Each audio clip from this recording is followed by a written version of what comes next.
Мен Каримов Жаныбек, şu Ак Илбирс командасынын капитанымын. Biz bugün 3-cü oyunga çıkıp atабыз. Буга чейин 7 Дуан командасы менен ойнодук.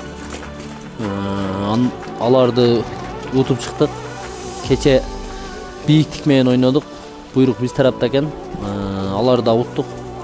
Бүгүн Кудай буйрса мына ичке суу командасы менен беттешкен турабыз oyun алдында.